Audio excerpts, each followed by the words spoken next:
So exciting. Hello, everyone. Welcome back to my channel. I am Tori, and I am joined by three lovely friends this evening to talk about a book we all buddy read in February. It's kind of crazy that we're halfway through March already. Yeah.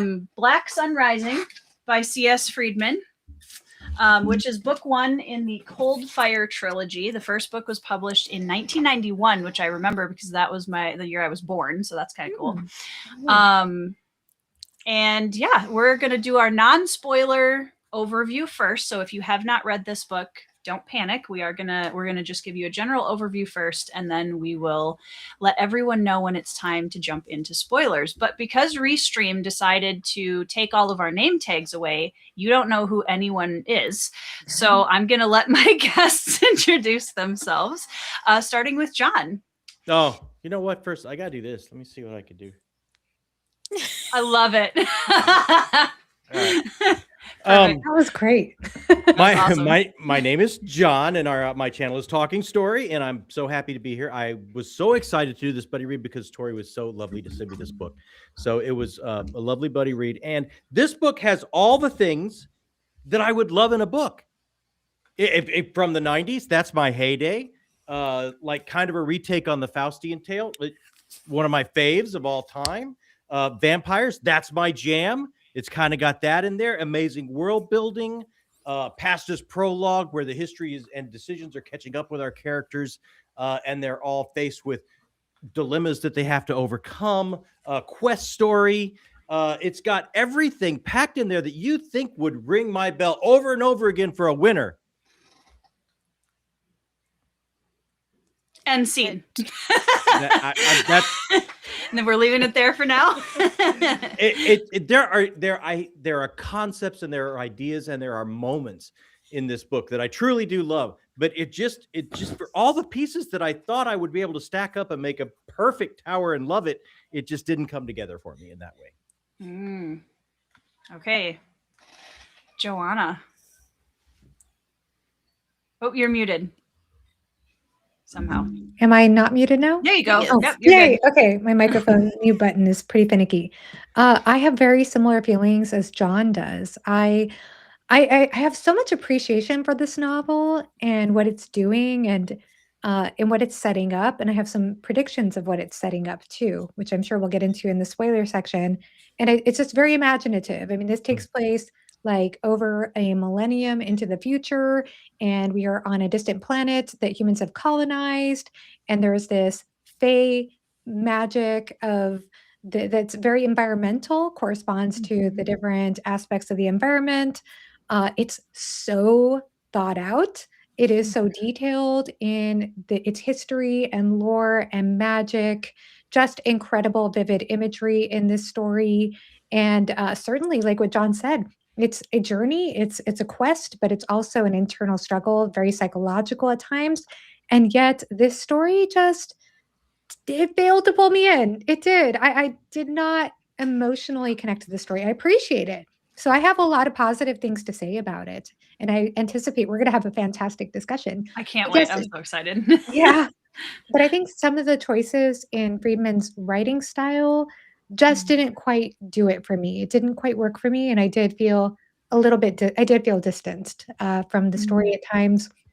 But at the same time, I think there were some winning moments. And I have to say thank you to Tori, too, for also sending me this copy.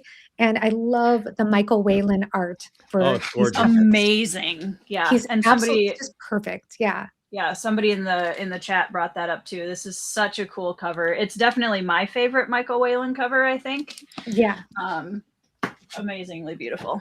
Very atmospheric. Yeah. It delivers like a vibe right away. Yeah. I also really want to quickly say that I love what John was saying about the Faustian thing in this book, because I think that the author did a fantastic job, even kind of using some vampiric things in the story to create limitations for a very powerful character, and also to lead us to explore with the meaning in this world of what a soul means. That was a question that came up for me, and some really interesting explorations of dynamics for power and exploring power in different ways, thirst for power in different ways through different characters. So really excited to unpack all that. in the spoiler Yep. section.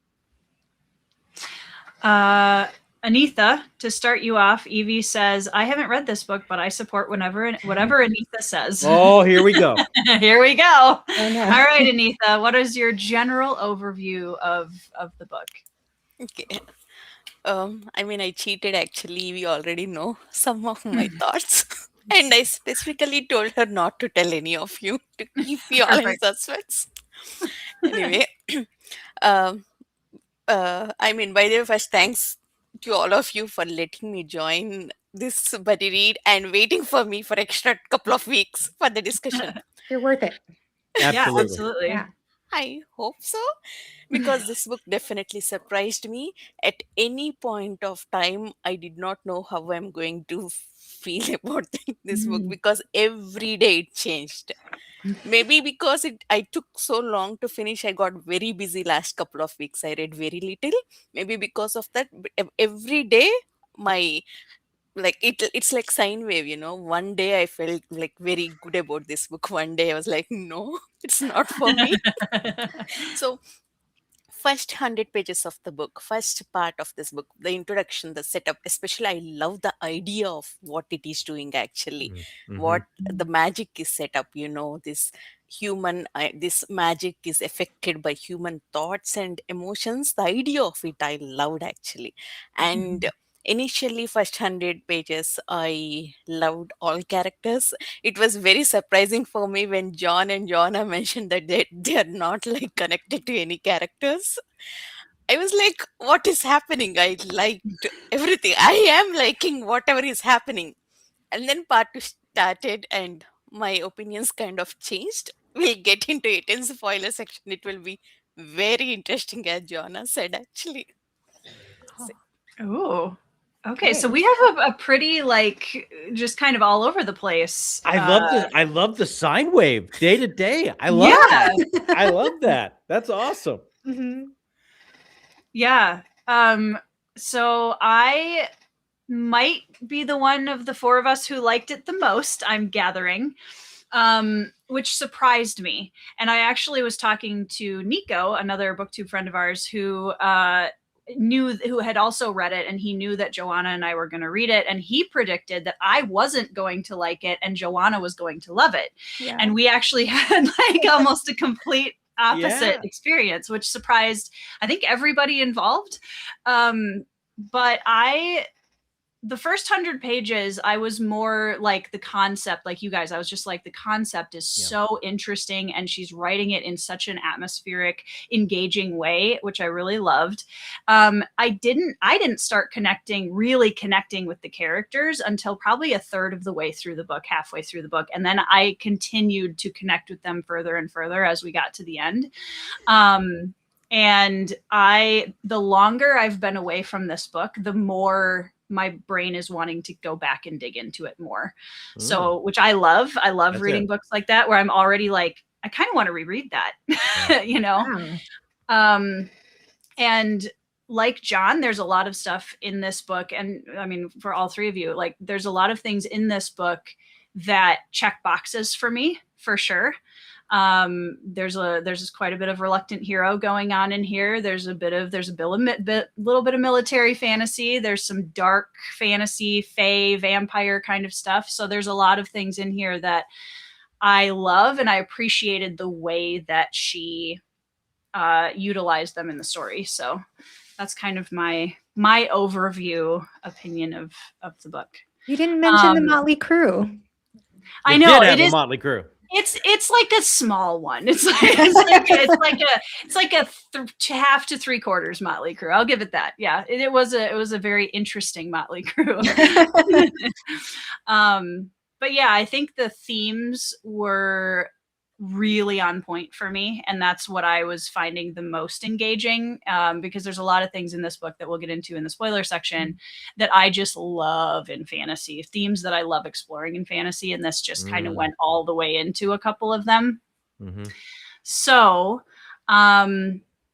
that's kind of the general overview. I would like to know, before we move on to spoilers, out of this group, who is planning on continuing the series versus if anyone isn't?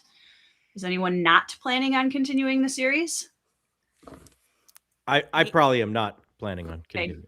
Okay. Anitha, you're not going to either?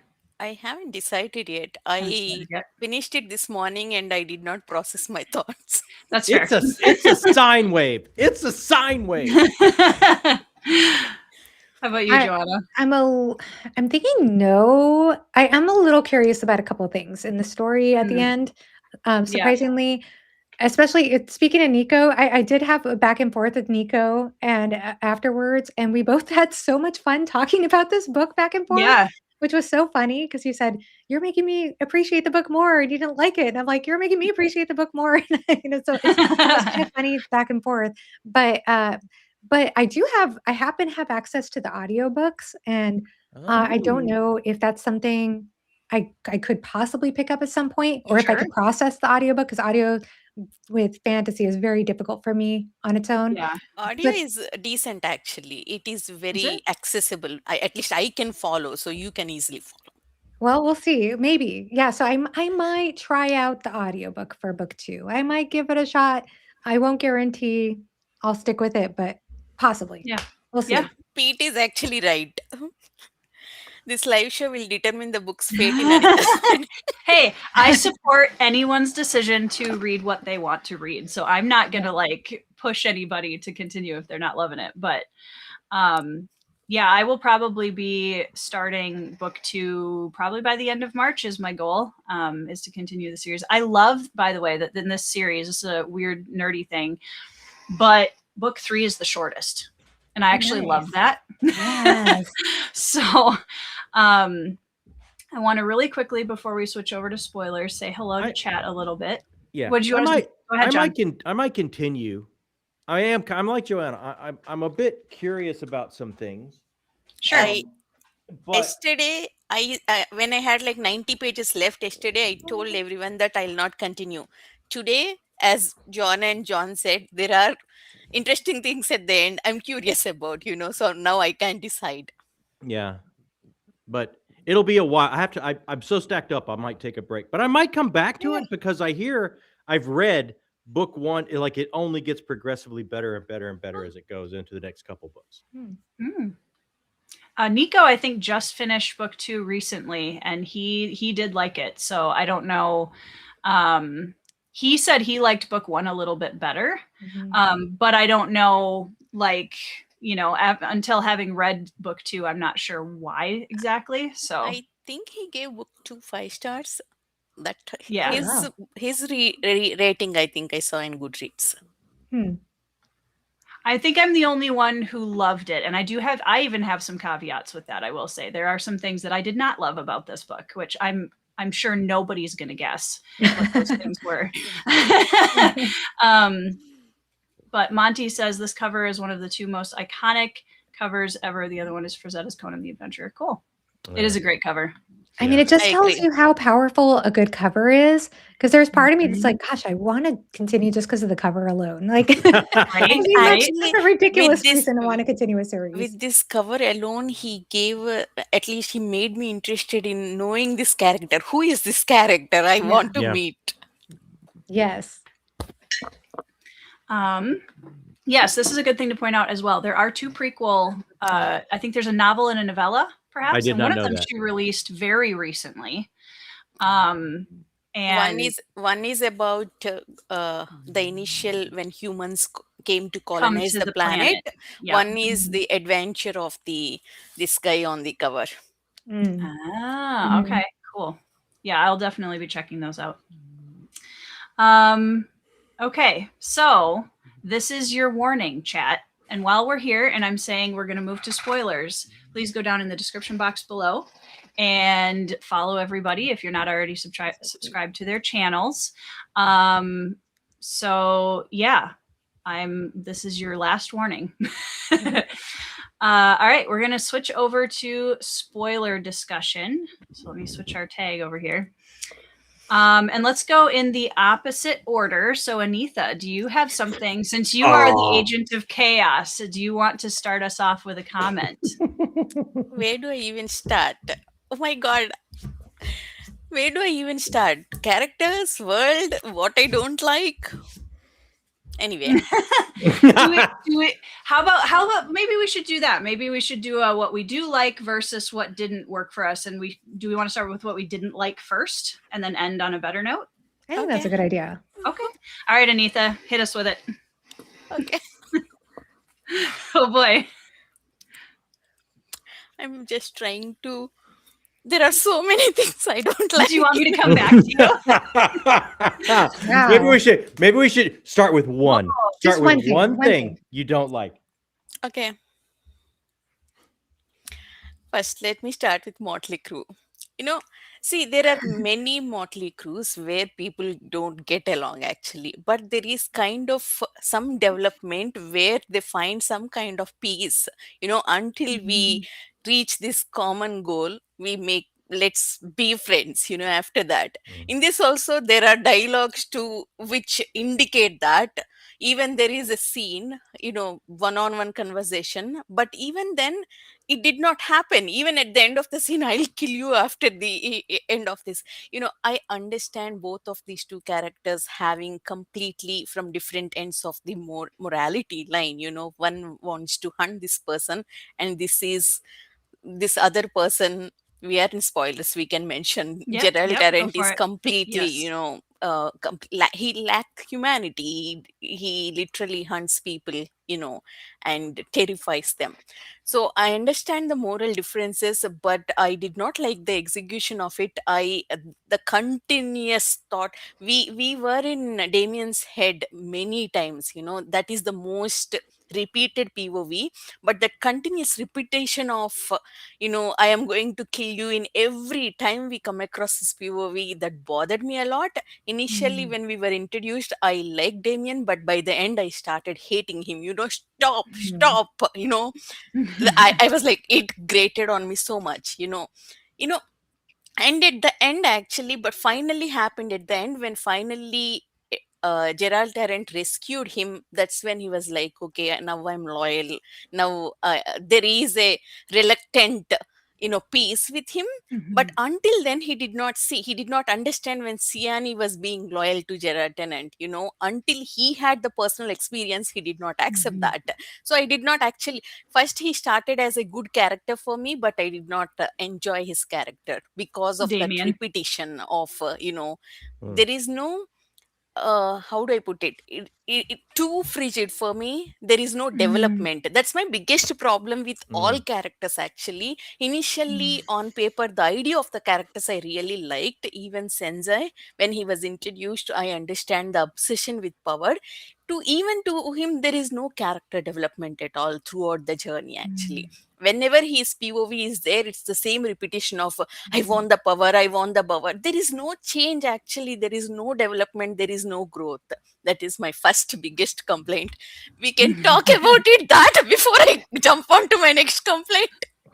No, I think that's a pretty solid complaint, Anita. Yeah. No, I agree with that completely because I feel like Damien kind of gets annoying by the end because of that. I will say one thing, and I know this is slightly more, I don't know if it's positive or negative, but my theory about Damien and the reason why Friedman wrote him the way he did and the reason he's so irritated with Gerald, my theory about this is that Damien is going to become Gerald. He's going to become like him. They both come from a religious background. Like they were both religious figures. Like if you look at Damien's past, and then you look at, if you look at Terrent's past, Terrent was a religious prophet, and then he becomes like this dark, corrupt edgelord sort of figure.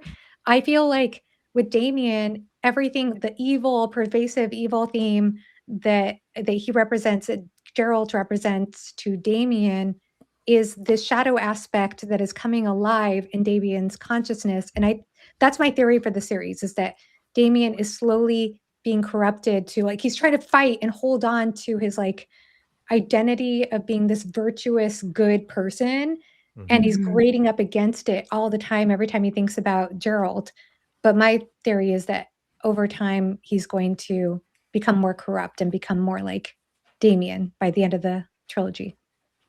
I don't know. Might be way off. My theories are sometimes way off, but that's totally valid theory, I think.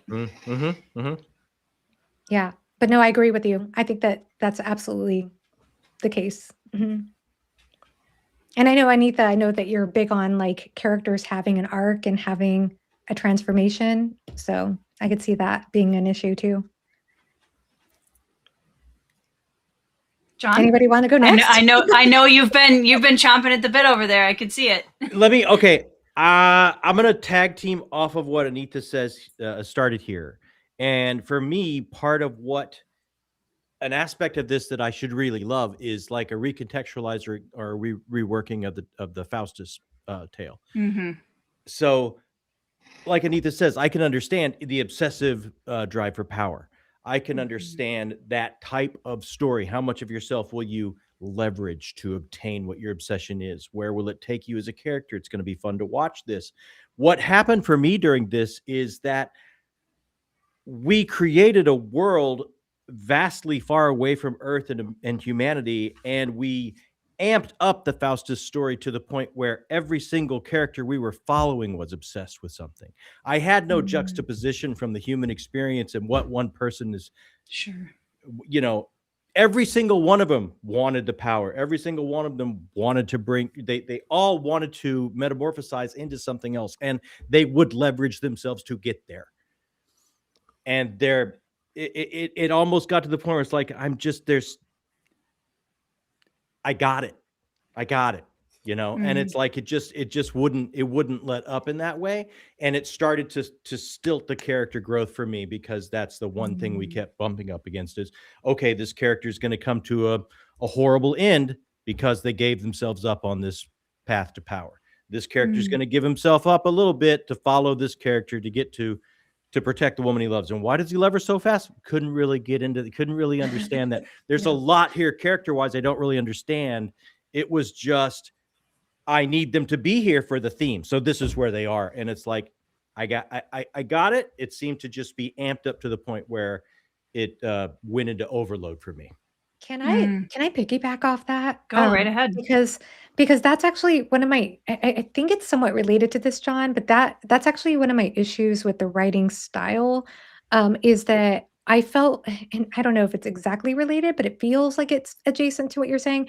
I felt like, to me, especially with the beginning, with the insta love thing, and I know that it sort of comes to a head at the end, like, oh, he was delusional that this was actually love and everything. But I felt like it was so forced, so fast with the emotions. Like, I thought I loved her.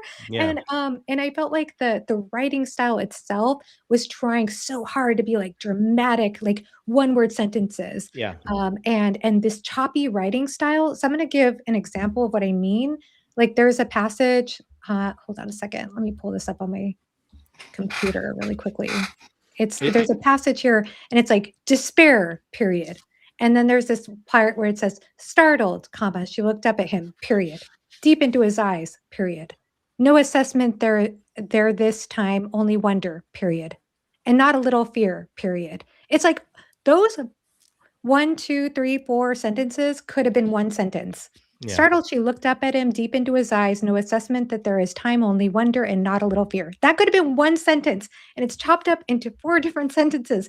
And to me, it felt like she was doing that on purpose, obviously. I mean, she did it stylistically because she wants you to feel this edge, this drama. But for me, it was too much, too fast, too soon. I didn't get enough buildup in order to get a buy-in.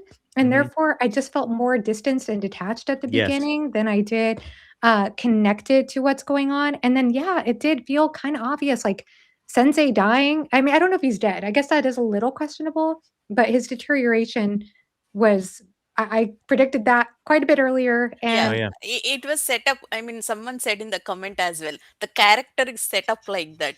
When the first, sorry for interrupting, when the first earthquake hit, when Sanjay did not power, somebody died, right? That moment itself, I guessed one day, he will die because of that. Yeah. I think it does dovetail with me, Joanna, because it seems like she needed the characters to be at a place for theme and plot. So me reading the characters, like, I can't track the motivation of why they would be there, but I guess they gotta be there. So I'll just keep going. And Uh, it became a little bit melodramatic for me because I couldn't track a true motivation. yeah, Mm. melodramatic is the right word for everything, Mhm. actually. Coming back to Insta love part, when initially their relationship started, I was actually impressed. I was like, uh, two people with different ideologies, different philosophies, finding a relationship. I thought we'll get that exploration. So I was looking forward to it. Yes. So before the accident, before Siani lost her adept The power. qualities Yeah.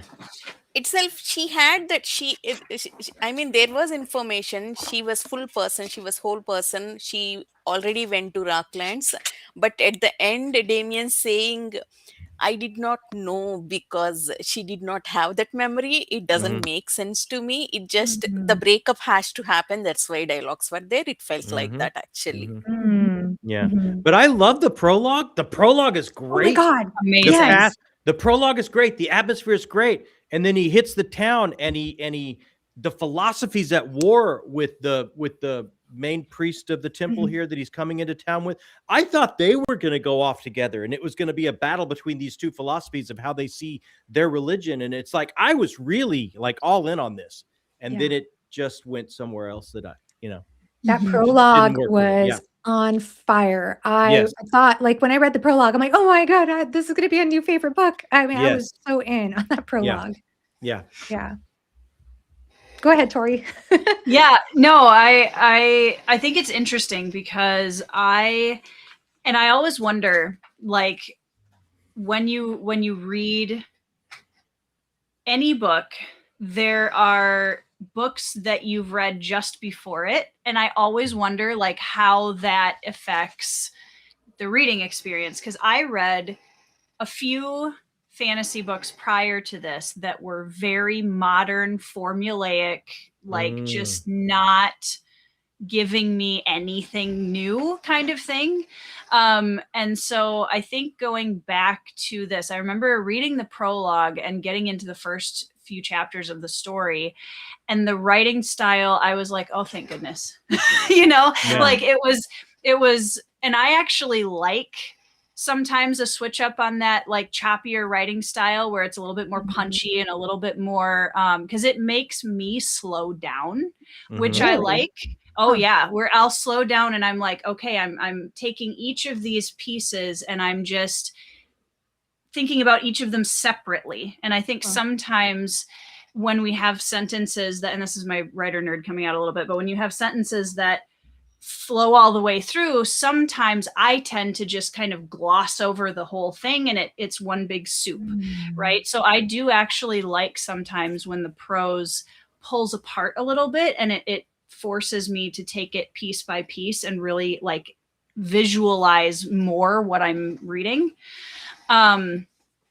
I if we're talking about the character development specifically, so I'm not a concept reader usually. I like concept. I think when cool concepts are cool, they're cool, but I'm not that's not a make or break for me. Mhm. So I wasn't sure up until about a third of the way in what um like I was like, okay, really cool concept. The atmosphere is insane in this Yes. book, but Yes. you got to give me a character to latch onto. And I really love what sold this book to me specifically, was the dynamic between Gerald and Damien. That was the part of the book that I could not let go of, because I think it's so interesting. Like you guys were talking about, you have the two ends of the morality spectrum, and but what I liked about it is the way she wrote it. Both of them are facing a mirror in a way. It's not just on Damien's side. He's coming face to face with everything he's been taught to get rid of, to fight, to hate, to be suspicious of, be afraid of. And on the opposite side, Damien's morality challenges Gerald's lack of it. And I think I love seeing those mirrors and the subtlety of it. It's a very, very subtle character development. And I don't see it as being super like overt.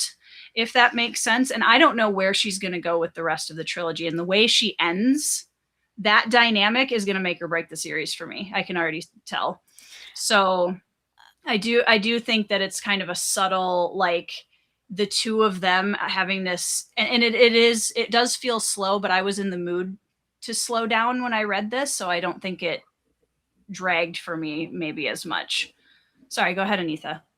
No, I just want to say I do get it what you're saying. The conflict between the moralities, that idea of it I really liked actually. The exploration I don't mind, discussion I don't mind.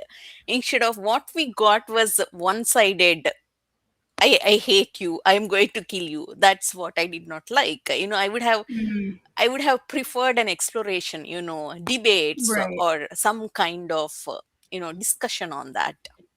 Yeah. Yeah. And I think that's a fair point for me going into the rest of the series. Like, if we're still here, in book 2 and book 3, I'm going to start going, okay, like, we need to do something else. Like, we need to go somewhere else with this. I think because it was book 1, I was still okay with it's kind of coming up to a boiling point up until the end of book 1. Now what? Because now we have the ending where there's still forced proximity with each other, and you also have the other characters who are adding an extra dynamic to that.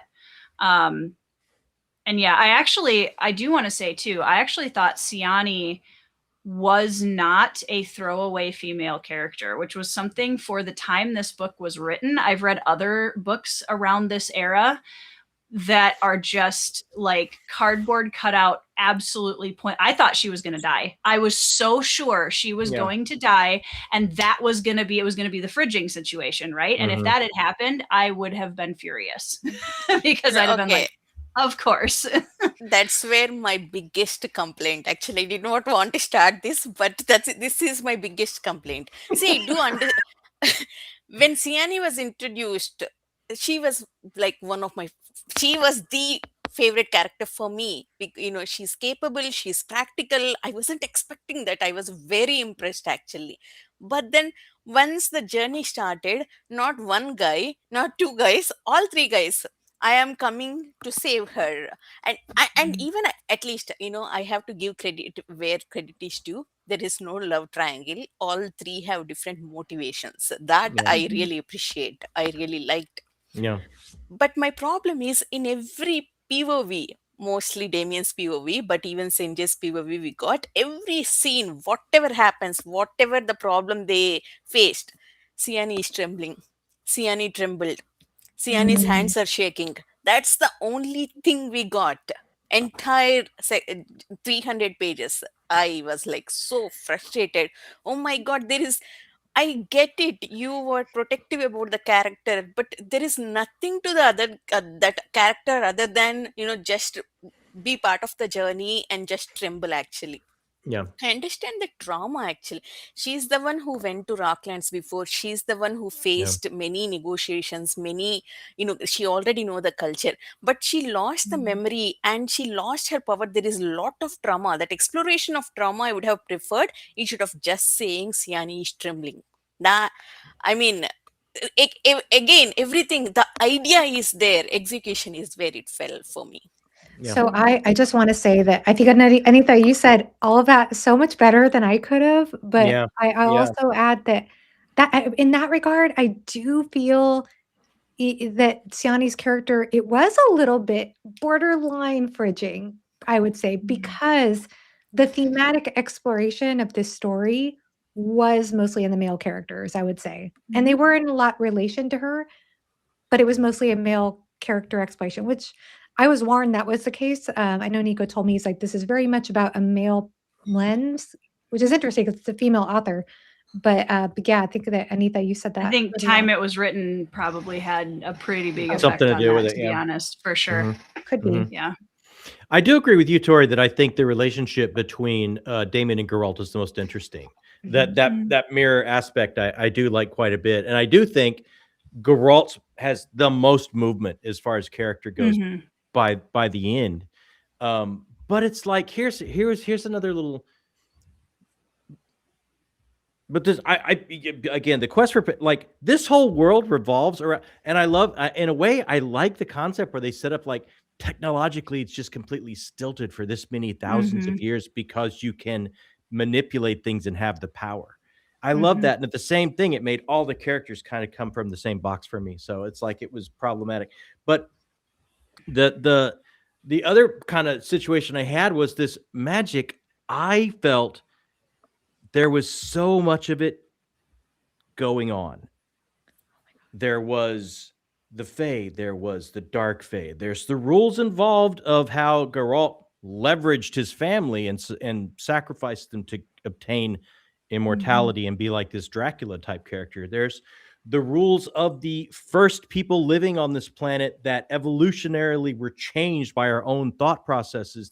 There's all these competing types of magical, and then you get to the end, you get to the dark Fae, and you get to the, and by the time it just got to be like this mishmash of a stew of so many things going on, I just felt it to be completely unclear.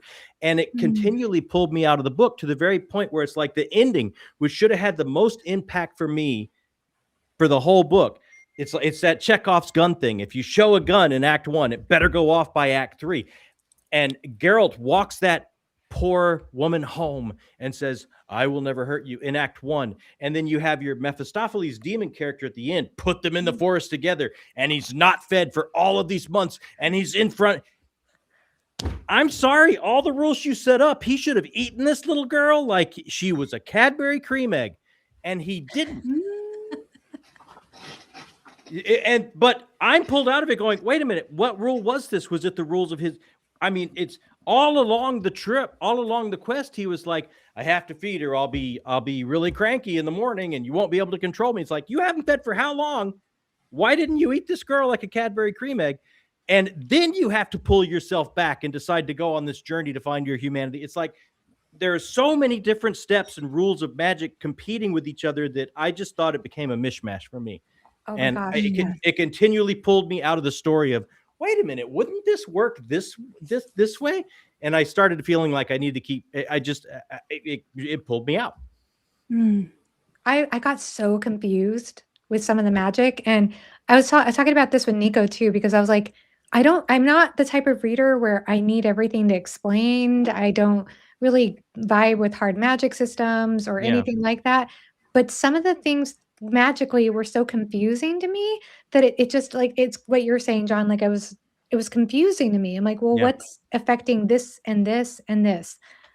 Specific, and I still don't understand what the demon villain, female villain. I still don't even understand what the whole point was. Like, I don't know. Like, I feel kind of like a dumb reader with this book sometimes, because I'm like, the build-up of the female villain, I thought it's going to be Gerald's mom or wife or somebody, but we didn't get any information there. The final act came too fast with just one scene. That was like very anticlimactic. Okay. I mean, so much build up, so much travel, already dead so easily. The plan we did not see, actually. We were just told of the plan. That's the biggest problem, because we did not see the plan strategy happening. Gerald was thinking, and then next scene, next chapter, Damien was going to the tunnels and getting caught to face. We did not see anything. We don't know what happened and why it happened. I thought the female villain at the end was Geralt's wife, that maybe she made her own deal on the, right before death. And it's like she has been setting up vengeance all these years or something. But yeah, it became very, I'm not sure by the end. Yeah, I assumed that was Gerald's wife. Yeah. That was my assumption. So it wasn't a shape shifting. That was definitely no. Okay. No, I mean, I felt like that was because because she was already doing so many other full circle things in the book, that was my just assumption, because that would have been the full circle kind of thing. Yeah. So, I mean, unless But wouldn't it have been awesome if we had this big scene between them two? Between those two, like Geralt and I his do agree with wife, that. and he has to look at her and come to terms with what he did, and she's still here, Mhm. and he's carried this guilt and grief all this time, and I mean, we could have had this great showdown, and we didn't get it. Mhm. Someone in the comments said, I took the demon to be a manifestation of the Fae. Yes, I think Mhm. Calista manifested his wife to trap him, but Mhm. after the rescue of the Gerald and Damien, when Gerald mentioned that that is a female master of Lima, the hype he has given, that's when I expected his mom or his wife or somebody important to him. That's why Yeah. they trapped him like Mhm. that. Mhm. Yeah. Interesting. I am ready for my. Go ahead, Tori. I was just gonna say, Zach says, my wife has told me to be patient with Gerald. She's read the whole trilogy. I've been kind of crabby with him, and I'm over halfway through the book. I love the idea of like the way you worded that, Zach, about that you're crabby with Gerald. I think that is a great way to put it. Yeah. Love the plate tectonic Fae dynamics, though. Yeah, that was cool. There's so much cool stuff. Yeah. I love that scene where they're in the crater and there's like the lamps everywhere. And Yeah. Mhm. there were some And- really cool descriptions. Yeah, very cool. And the I indigenous love people, their evolution being actually I love the changed. underground Yeah. lost ones. Yeah, John, the evolution Yeah. of Yeah. rock in different mood. That was very cool. There are so many cool stuff to the world, and it was very atmospheric. It was just, I think, some details and some execution lacked for me. Yeah. Mhm. Yeah. Mhm. I am But ready with. ideas and concepts, Yeah. Yeah. this book had them all. Yeah. Yeah. I'm still like a little confused about like the magic though.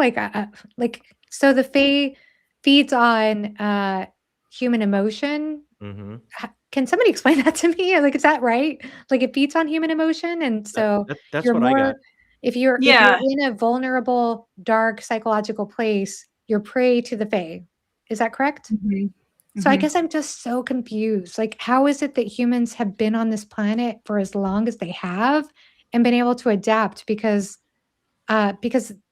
humans, we have dark times and emotions, and that's part of life. So Yeah. how do you Well, survive that? I think it kind of goes to the idea of the resilience of, people who have, you guys all know the phrase hurt people, right? Yeah. Mhm. But a lot of hurt people don't. And I think that the idea of resilience in that humanity will carve out a space out of literally anything. And I think too the evolution of understanding when the Fae is at its strongest and building up, they've probably being there for that long, built up some kind of a tolerance awareness to like the base level of the Fae, where they stay inside for True Night. Nobody goes out. Like, you don't go out when the Fae is really strong, because that's gonna affect you more. And the involvement Yeah. of the church in this, like, Mhm. that Damien, that's his cast of priests' job, is to go out and slay these things that our emotions create and make monsters on the fringe. Like, that's his whole thing. So it's like they're going out there slaying him as well. And that's why him and Geralt is like, oh, look at you've started my religion, and yet you're the biggest monster of all. Like, what do I do? Yeah. Yeah. Yeah. Well, and I think that's so interesting about the religion and the schism in it, and about using faith rather than using the faith, what I understood. But yeah, I think that's the thing is like it's like when we talk about themes in fantasy, like Tori, I would love to hear more of your thoughts about that, because Yeah. this does deal with that theme that's so prominent in fantasy, which is like do the means justify the end? Yeah. And from Gerald's perspective, it does. Like, if you perform evil for a certain intent, it no longer becomes evil. I think that was the platitude that was shared at the beginning. And I feel like Damien represents this class of priests that says, no, it doesn't. You have to abide by this doctrine. You have to always do the right thing. He's very, very self-righteous, very dignified. And that's why I think he's becoming corrupt. And he also obviously made a deal with Gerald. So That's what I think. I think he's eventually going to become corrupt, and to the point where he gets lost. He loses himself Mhm. in that need for Gerald, because he Yep. does end up using Gerald at the end, and Gerald is kind of like an evil means in order to solve the situation. And Oh, yeah. so, yeah, Everyone is willing to leverage bits of themselves for expediency to what they want. Every right. single character. Hmm. Yeah. Yeah. Is that the I'm theme you were really thinking about, or is there another theme that you were invested in? me. Yeah. Yeah, to some degree. I also, one of my favorite themes. I love anti-heroes, and I think the word Oh. anti-hero often gets. I love exploring the themes of anti-heroes, let me put it that way. Mm. And I think a lot of people in fantasy say, "Oh, I love anti-heroes," but then as soon as there's a character who like is actually an anti-hero who's doing sort of sometimes the right thing but completely for selfish reasons or for the wrong reasons or whatever it might be, then he just, yeah, ugh, you know. And it's Mhm. like what I loved about Gerald so much and the dynamic between him and Damien is one of my favorite themes in fantasy is kind of comes down to the question of, is there anyone who is genuinely irredeemable? Mm. Mm. Where is that line? And I think Damien and Gerald are both following that theme trajectory for me right now. Mhm. And Sensei also was kind of on that. And his answer was, for him, he couldn't there was no redemption at this point, unless he comes back, which I'd be surprised with, that happens for him. What I would be very interested in seeing is almost a switch of the two of them, where if Damien goes on a downhill trajectory with this kind of corruption of an obsession with power. I don't think that's the only thing Damien's obsessed with by any means, but like, and Gerald being the one to have to stop him would be chef's kiss. Like that's my dream. I don't know if that's going to be part of what happens in the trilogy, but that would be kind of a culmination of what I love about that theme specifically. Mhm. Yeah. So I could I see that. love that. Yeah, I love that. The thing with Siani, and I think with her, you know, you're exploring morality, you're exploring, you know, is anyone truly irredeemable, etc. With Damien and Gerald. I think Siani, I really appreciated the subtle trajectory of, like, when you talk about, you know, she's going into this place that is, she is literally walking back into her place of trauma. And so to me, the vulnerability that she starts exhibiting more and more as they get further and further into this without the armor of her magic, I think to me felt like relatable, almost like when you've stripped away the armor you've created for yourself, and that, you know, and you get to a place where that capability is not where it is or was. I think that was what I found most interesting about her character, that she did have to lean on, like, yes, she's the strong, independent woman at the beginning. And in my opinion, the fact that she's still walking into her trauma doesn't negate that she's a strong woman. It's a strength to walk into that. And she's also leaning on others. Sometimes the way that it was written, I can definitely understand, like, this, like, she's, oh, the boys are saving her kind of thing. But she's the one who was like, this is what we're doing. I'm getting my magic back. I want to go do this. And multiple times she didn't tell Damien to follow her. Mm-mm. You Yeah, know she what I didn't ask to mean? be saved, And I right. think in a lot of other fantasy books that I've read, the female character in that position has way less agency, in my opinion, than Siani did in that way. Where she still felt like, under the circumstances, she's still present, and I really appreciated that a lot after some of the other classics I've read. See, I agree with what you said actually. Especially, I don't have any problem with all these guys even saving her actually. They all Mhm. have different motivations.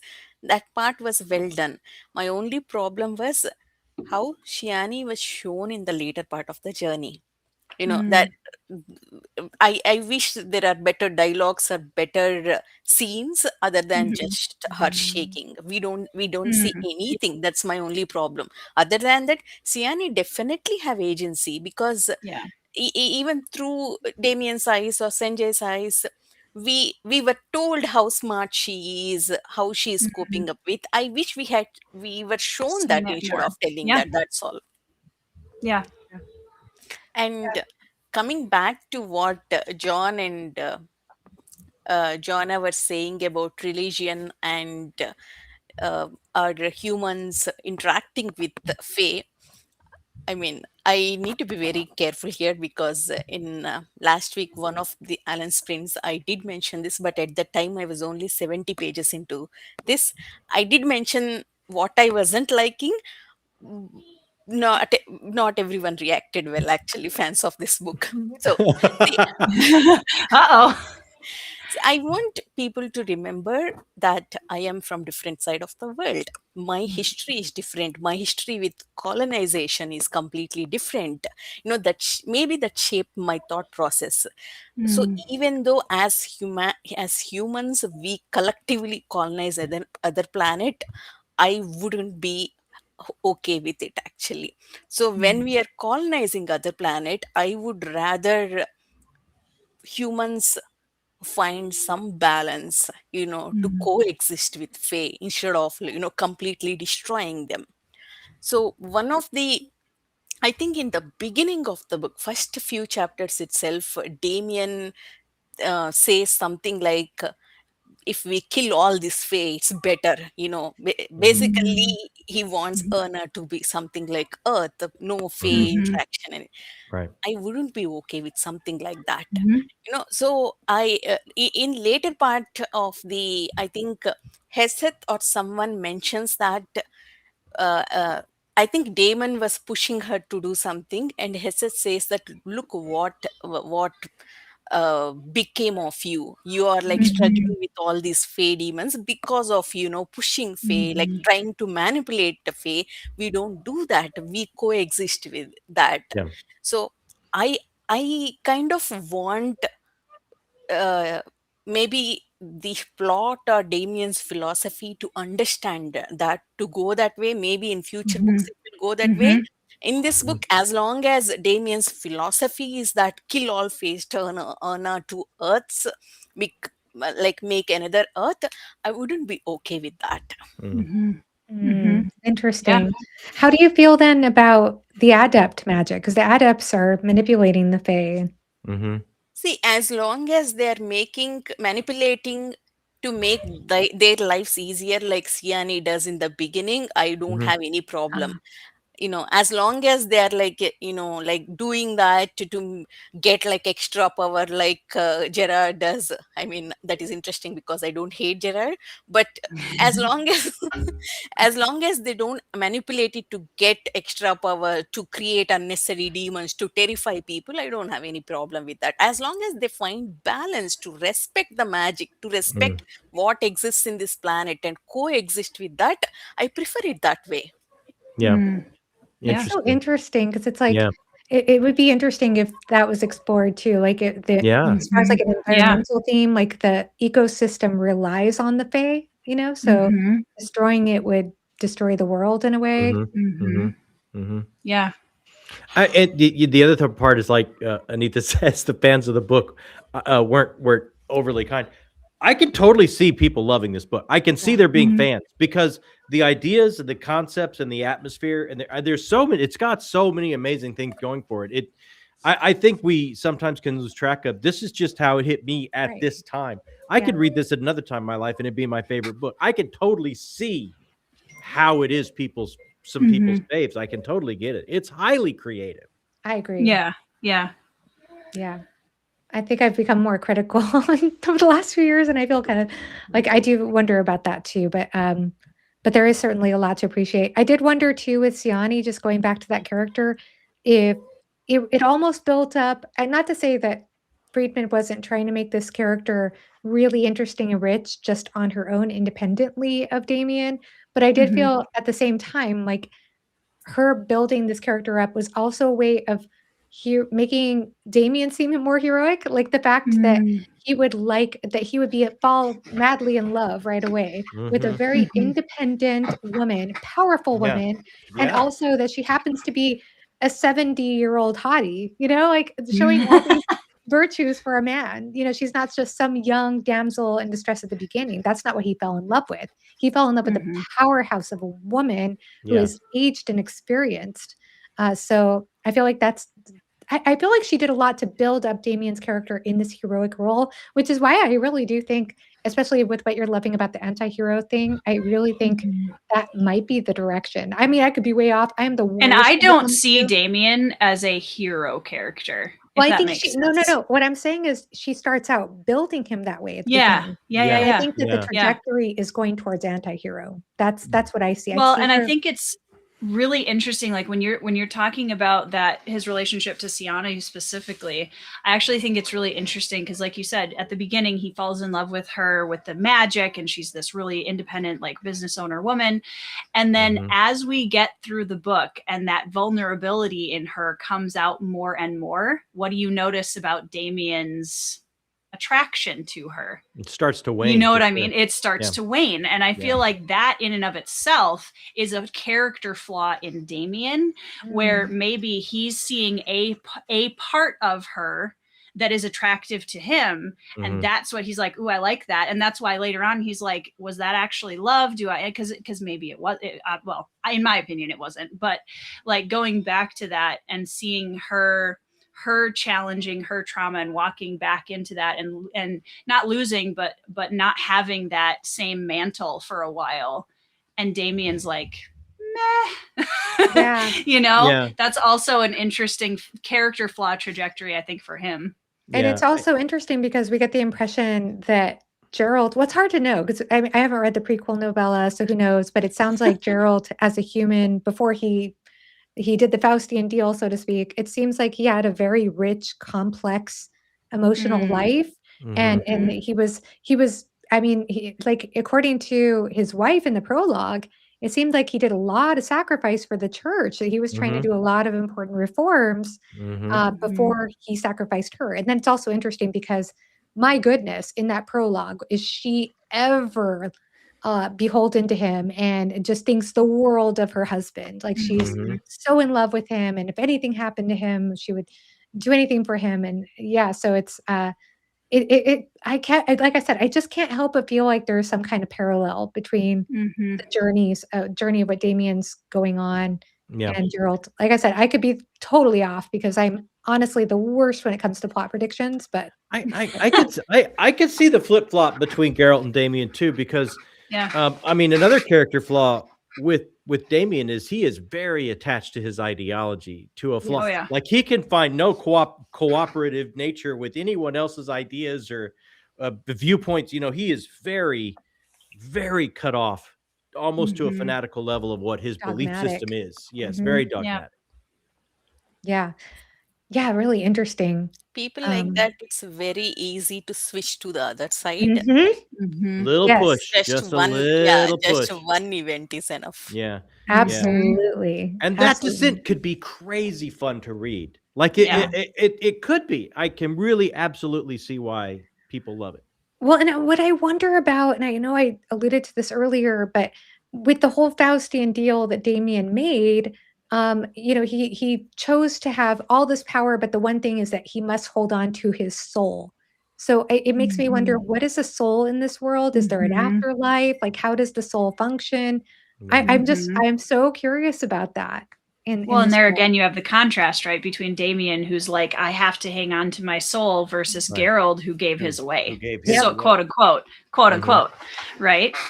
And how much of that did he actually lose? And is there any coming back from that ever for any reason? That's the question. I'm so curious. That's that question of where is that line of irredeemability? Yeah. That's the question that makes me curious about reading on. Yeah. I would say absolutely. Absolutely. Yeah. And it sets it all up. Like, Geralt and Damien are getting on a ship. They're taking the show on the road. Like, it looks like it's going everywhere we want to see.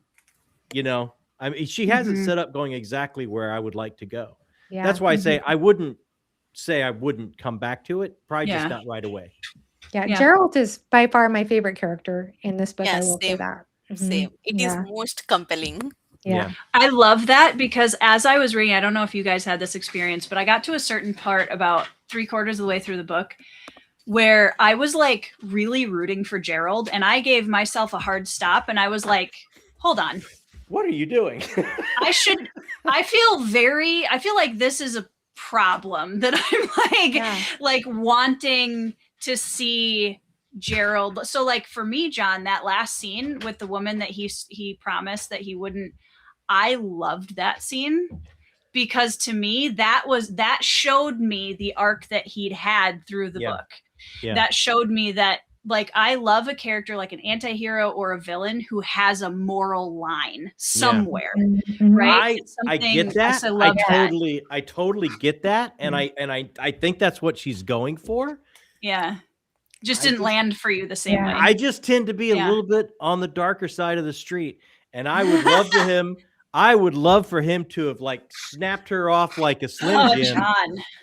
and then I don't feel so bad about liking Gerald a little bit in the and then make me really wonder where is that line of irredeemability for me? Like, why am I still all in on this character? Why do I still like this character when I saw him do that? Like that. That's just that's like I say. I'm a little bit darker, Tori. It's also.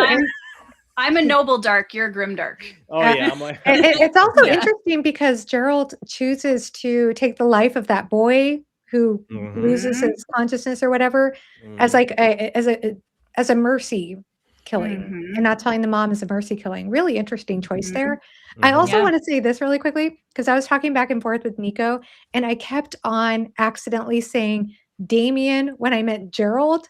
And I was thinking, gosh, I keep wanting to flip their names. And I think it's because like we're so used to Damien being the bad one. Yeah, the evil character, the vampiric character being the shadow fae character. Damien was a darker name. And then we started questioning, I wonder if Friedman did that on purpose, So if she did, that's amazing. Yeah. Yeah.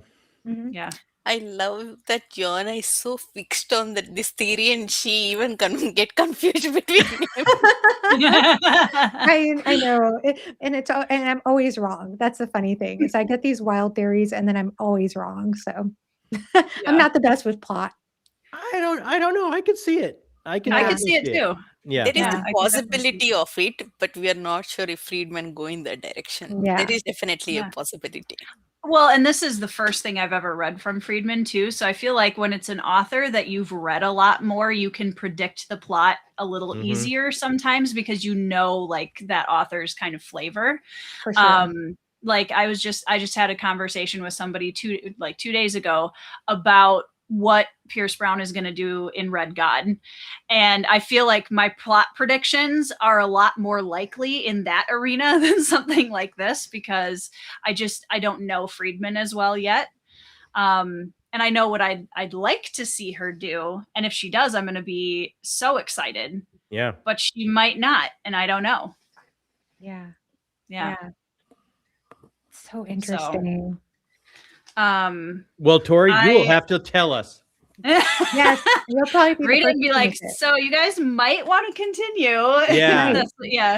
Yeah. Because I'm very interested to see where she goes with it. And I will say there were a couple moments in this book where when it comes to like the magic and all just how many different pieces are in the story. So much. It's so much. As a Malazan reader, I was like not as bothered by it.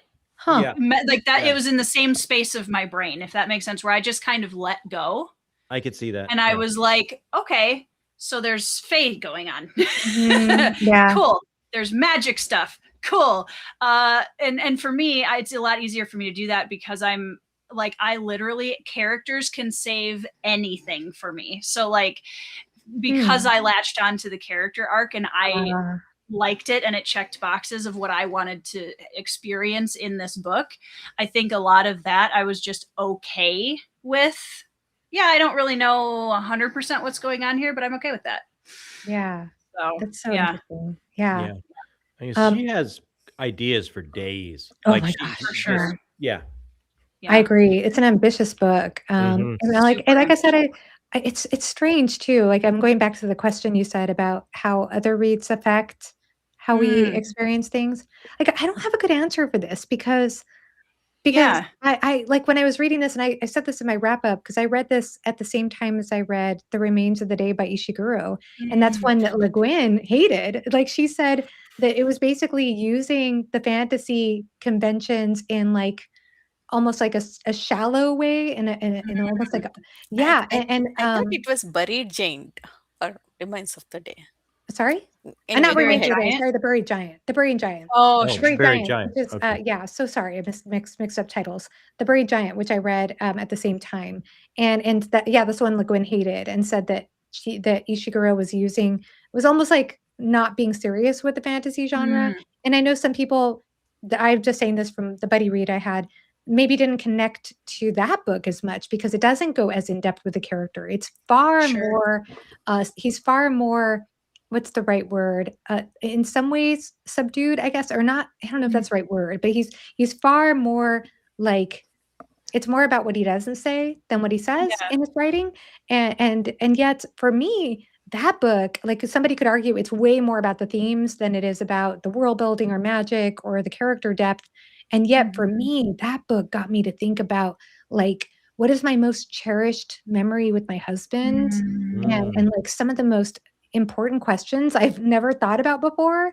mm, And like so it got me and then the ending really affected me for days. But somebody could argue, well, that's a much more artificial read than this one, but this one gave me more mm, of an artificial feeling for some reason.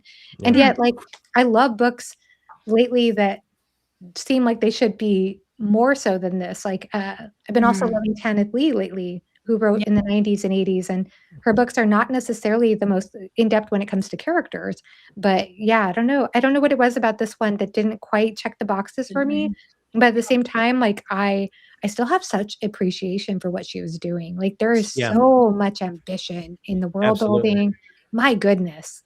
Gorgeous descriptions too. Yeah. Goodness, I love Yeah. that cathedral description in the middle of the woods. Oh my Oh, gosh.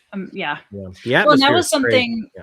Yeah, and that was something I think that was one of my favorite parts about it outside of the characters is as a writer, there are certain story element skills that I really appreciate and admire in other writers, and one of them is I think in fantasy, oftentimes authors do not take advantage of their environment enough, Mhm. right? Where they write the story and the environment is just sort of there. She uses the environment to such an advantage. Every setting is like part of what's going on, even with the towns that she's describing. When we had the crater town and when they're in the tunnels at the end, I felt like I was claustrophobic reading it, and I Their was Oh just yeah. so their journey through the forest was terrifying. Yeah. yeah, Yeah. yeah, and I really like appreciate that because that's something that I've noticed when I don't see it a lot in fantasy and then I see it in something like this. I was like, "Oh my gosh, this is something that more authors need to or could focus on more because I think that atmosphere and that environment being a living breathing part of the story isn't as present in a lot of the other fantasy books that I've been reading." Mhm. And now that I've read it, I'm like, ooh, I want more of that. I need more of that. Janny Yeah. words. That's all I have to I say. know. I'm working on it. I'm doing my best. Yeah. I know. There's so many Yeah. books. Yeah, I know. So many But books. to ride Yeah. Hell's Chasm, I mean, I read her standalone, Yeah. and it was very much that way, where like Yeah. there's that big rushing gorge of water at one point in the story, and that was much the same way. Yeah, and like this one, like that book, by the way, it's like I love that you feel the vulnerability for the horses too. Like Yeah. I Mhm. love those details. Yeah. Yeah. Yeah. Yep. Hmm. Yeah. Yeah. I love the tree design too on the cover, by the way. I just think that's so cool. Yes. I agree. Yeah. But Yeah. yeah, does everybody kind of want to go through anything that you really loved, anything else that you wanted to mention about it? Because we've got, a little bit of time left, so I want to make sure that everybody's been able to say their piece. Anitha looks like she's percolating over there. No, I initially I thought I thought I had a fourth complaint, but now I I don't remember. Or we already covered. I can't think of it. Anything. Tori swayed you. Yeah, I just made you forget about it. Yeah. Yeah, I have to say, I've never been in a book discussion. I don't think that I can remember where I was the only one who like genuinely loved the book. I'm usually the Debbie Downer of, Yeah. of the group. So I have to say it's really nice to be on the other side of that. I hope we weren't too much. No. down with you. I don't mean to project that onto you at all. But like for Yeah. me personally, I just was like, oh my gosh, I like this the best out of everybody. I don't know what that feels like. This year it's my second time for me. My first book I gave like 1.5 star, and it's Parker book. I hated it the most. And Wow. Really? I am so cursed this year. As I have DNF, I have 1 star, I have 2 stars. It's Ooh. That's not good. Yeah. Well, hopefully this wasn't a 1 or 2 star. as I said, I haven't processed yet. I don't know what I'm going to give. She's not promising anything. She's not saying. She's not saying. Yeah. I will say there was a lot that I really did appreciate. I thought that mirror you were talking about, that is where, to me, and like I said, even when he first hit town and the cardinal figure of the person that ran the temple there, I love that philosophical look at the belief system and how it had sprung out of this crazy world we were at. I loved it being not on Earth. I loved it being a far away, distant place. That I loved the concept of this power being so ingrained in a part of everything that it had just stopped forward momentum as far as inventions go.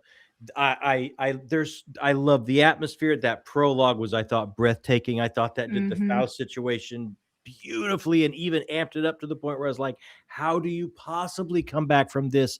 And then I'm like you, Tori, while reading the book, I was like, I don't know, it's a pretty great character. I'm kind of with him.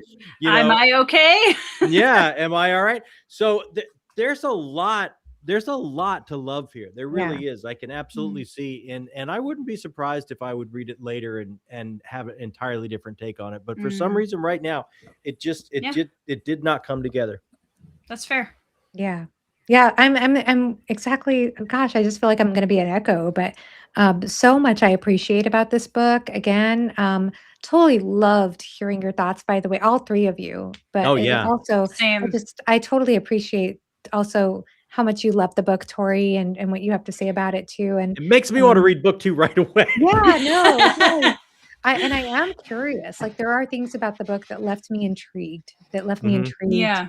Even though it didn't quite emotionally grab me, it's still a work that I'm grateful to have read. I'm so grateful to have read something by C.S. Friedman. And I could certainly, like John, see why so many people love this book, including you, Tori. I can see why you love the book. Yeah. I do have caveats. I mean, there are, like I said, there were some things that I feel like what was a little tricky is I felt I was trying to say this is all the stuff I do like, because it was kind of piggybacking a lot of the stuff you guys were saying too. But yeah, I'm not going to speak over Anitha, but I do have a couple things that I definitely was like, no. Now you're throw them out there. Well, I want to let Anitha say whatever she wants to say first, because I don't want to like interrupt. No, I think you all said where John and Johanna covered everything. As I said, I love the idea of the book, I love the idea of the characters as well. But from part 2 onwards, when the journey started, execution fell for me. I wanted to see that philosophical debate. I wanted to see the exploration of drama instead of just showing one line. So that's where it failed me. And I would have loved the religious exploration as well, whether I agree with it or not. So yeah.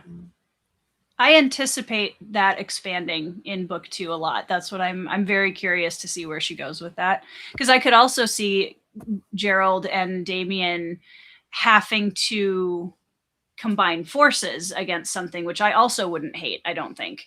Because that could also be a very interesting, like we have to really come over our differences. Now that we know Damien and Gerald are going to travel together, if we don't get come again Damien, like, I hate you, I'm going to kill you at the end of it. If there is real character growth, there is development, I don't mind continuing. Yeah. I wonder at the end of the book though, how much of that is him just saying it. Mm-hmm. You know what I mean? And how much of it he actually feels versus how much he's just trying to like, nope, I'm slipping, you know? Yeah. I So do that'll be feel him feeling interesting. it less and less. Mm-hmm. You know, the way Yeah. Damien literally waiting for Gerald to come, postponing his trip. It I is, laughed. yeah, that's a big sign actually Mhm. to Joanna's prediction. Actually, maybe Yeah. to the extent of what she, not to the extent of what she is predicting, but we can see, the dependency is growing a lot. Mm-hmm. Mhm. Yeah. Yeah, so briefly, the few moments of the book, well, the insta lust situation that happens at the beginning, I was just kind of like, okay. But I liked both characters enough to like still want to know, okay, where are we going from here? My biggest issue was honestly, and this isn't going to be surprising to anyone, there were some sexual content things in here that I was like, this is 150% unnecessary Yeah. and does nothing. So here's one of my big pet peeves. Okay. And this is not a C.S. Friedman problem. This is a fantasy problem in a lot of aspects. When you have two separate cultures that you are trying to show a contrast to, and so many authors think that the best fastest way to show you the difference between cultures is the sexuality, and I'm like, that is so lazy in my opinion. It's so lazy because there's so many different parts of culture that we could have seen when we were in the rock village that could have been focused on more, that would have told me so much more about them than one horny rock character who's like, as they're trying to have this conversation about like, are we all gonna die or not, I was like, this is the kind of thing that drives me nuts in fantasy. I hate it so much, and I'm just like, can we not because there's no reason for it, and it bothers me. To be Yeah. fair, I think that Damien seemed disturbed by it. Like it didn't seem like he Yeah. was. Just probably he we was not probably trauma comfortable with it. bonded in that moment. Yeah. The one part that made me laugh was like the beginning when there's that earthquake, and it's like, what was Oh the my conversation? gosh. It was like, It was so bad. yeah, it was like, is it too dangerous to have sex during an earthquake or whatever? It It's reminded always me so much. dangerous to be with a woman, Damien. I Oh, was that's just like, right. oh, please stop. It reminded me so much of, I don't know if you all remember Alan from Library of Alexandria used to have these rants all the time when he started his channel about how much he hated the danger makes me horny trope. Yes. Yeah. And I was like, this is such a danger makes me Yes. horny trope. Yeah. It is. And even at the Damien's one-on-one with that master of Lima, when she enters his brain, he was like, even there was a mention of it Mhm. reminds him of what was the word other used, I forgot actually. There was the mention of Yeah. the sexual contact, something. Mm. There was a consistent presence of that topic, Yeah. or the organ or something is there. Mhm. Yeah. And I remember what I forgot, Tori. Uh-oh. Okay. It didn't work. Dang it. Dang it, Tori. I tried.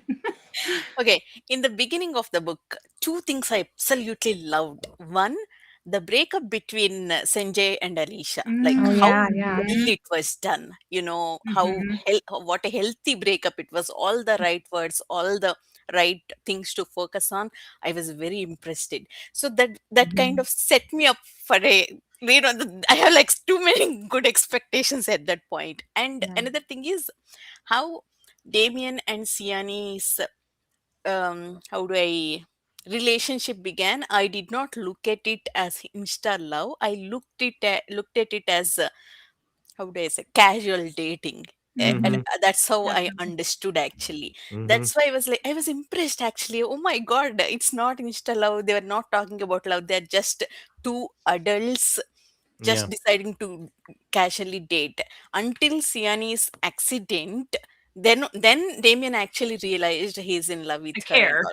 Yeah, So yeah. That was kind of because like, of where'd that come from for me? yeah, Yeah. Like because all of of a the sudden, finish. this could have been the one. What? Yeah. Yeah. So because she did not take that insta love route in the beginning, I was impressed. I expected a lot, lot of mature relationship. That's why Mm. I loved the first part a lot, and from there on, how Damien treated Sian in the journey. Because other than Sian is trembling, that sentence etched in my brain. He did not notice much. That's why my disappointment was so. I mean, it fell actually. Yeah. Yeah. Yeah.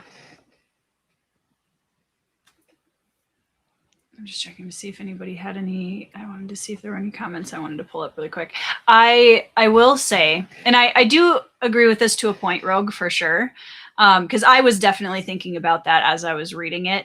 I think the criticisms are fair. Like I'm not. I definitely agree with a lot of what you guys are saying. So I don't want to come across that I don't. I think if I'm looking at this from a time period standpoint, a lot of the books, like I read Fritz Leiber last year, so that was like a 1-star experience for me in terms of classic fantasy. It was so awful, and that one I think kind of has set a bar for like what I don't like in classic fantasy, and the female characters are absolutely pointless, and it's the most frigid poster child fridging example I've ever seen in a book. For this one, not to pick on the Fritz Leiber fans out there, but I think for this one, I was so relieved at so many of the things that she did with Siani that I still didn't love the way that she was like. I would have liked to see her, just same as you guys. I would have liked to see more depth, and even if she and Damien had like they're walking home from their dinner date or something, and they have this really deep conversation where we start to see Damien's mind shift between I'm just casually dating this person to I care. I actually care more than I think I do. And I do think that she told us too much in here. I think that she could have gotten away with more showing us those kind of character like shifts. So I definitely agree with that for sure. Yeah. I feel like the majority of what I read was like 35 plus years ago. So I know. We all read a lot of old stuff. Like I recognize too that my modern lens affects how I see things, but I think it's both and. It's like you can acknowledge, okay, it's a product of its time, and I still am bothered by this thing, and that's absolutely both are fair in my opinion. Yep. Absolutely. Yep, totally agree. I mean, this book, this is my final thought. This book has a lot of great ideas, actually. Yeah. Like, there are, do you guys remember that scene where I think that, what is the demon's name? Castella? Callista? Callista. Oh, yeah. I think that was Callista came in Siani's form and told Sanjay to steal the fire. Yeah. And even then, dialogues were so good. She was like, yes, Damien, I love him, but you're my friend. Damien, look at it from a different perspective. I am an adept. I look at it from a philosophically different perspective. So I don't agree with him about this. I understand you think that the scope of it, actually, philosophical debate, having different ideologies, different belief systems, that was a fascinating thing. I would have loved an exploration of that. Yeah. She did a truly the dialogue that was the interaction and dialogue that was in. I could have gone with so much more of it. Like I would have loved that scene between Gerald and his wife at the end. I would have loved more dialogue. I would have loved more crackling drama that was just two characters in a room talking, because her dialogue when it happened was really good. I really enjoyed it. I thought, oh my gosh, yeah, there were some good dialogue moments for sure, and like also just the true night concept was so cool. Like especially that corresponds. I think there were 2 moons on Urna, if I'm not mistaken. So it just has to do with the cycles. So the way she thought through all of that was very impressive. Yeah. So There many was cool elements actually. yeah. A lot of really cool world building in this one for sure. And I like that it's such a genre mashup too. Like it is a sci fantasy horror mashup. Yeah. It Yeah. really is. Because there were a few moments in here with like body horror and other things that I was just like, oh, like that's like she really went into the horror, dipped into horror a little bit here for sure. Yeah. And I would throw which I Gothic actually in there. like. I'd throw Gothic in there very. as well because of the atmosphere and Even the very architecture. The castle is at Gothic. Yeah, even the architecture in the prologue, I think it's described as Gothic, like they were trying to recreate that, which is really cool. I love Gothic architecture, so that's I neat. do too. There was a quote in the book that I had tabbed that I wanted to bring up too, because briefly that kind of summarizes how I was looking at the themes and kind of the umbrella of all the themes. It's like halfway through the book, I think. It says, man's own actions had provided him with a far more ruthless enemy than anything the Fae might invent. And I love that theme of like, is man fighting monsters or is man the monster? And that's another theme that I love. Actively creating monsters. Creating the monsters, exactly. Yes. Yeah. Kind of like a Witcher vibe. Sort of yeah. Thing. And I also love that theme as well. So there were a lot of thematic check boxes for me, I think, which is weird because usually, I mean, it's still character based though. So it's a cool theme, like Frankenstein. Yeah, there's a lot of cool stories to explore that. Yeah, for sure. Yeah, no, that's awesome. I love hearing your thoughts about that. Me too. Mm-hmm. Go ahead, Anita. It's interesting that Tori always talks about characters, but this time she's talking about themes. I'm the one talking about. Who are we? What is happening? Anita and I have switched officially. Yeah. Yeah, I'm very excited to continue. I will probably I have a couple books to finish, and then I will probably go back and start book 2 pretty soon. This is what I would ask. We keep our chat group going, and as you get into it, like I want you to hit us up. I'm the guinea pig.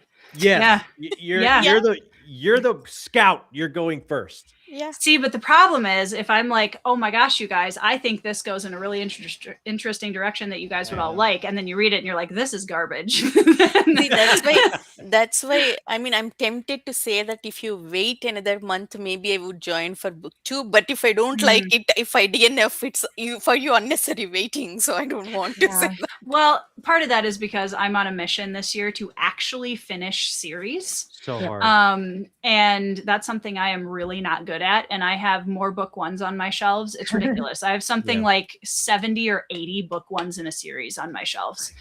And I need to stop. Like I need to actually finish some things. Yeah. So I definitely wanted to finish this trilogy before I start some bigger series in May. Also, because I'm starting Dagger and Coin in May, which I'm super excited about.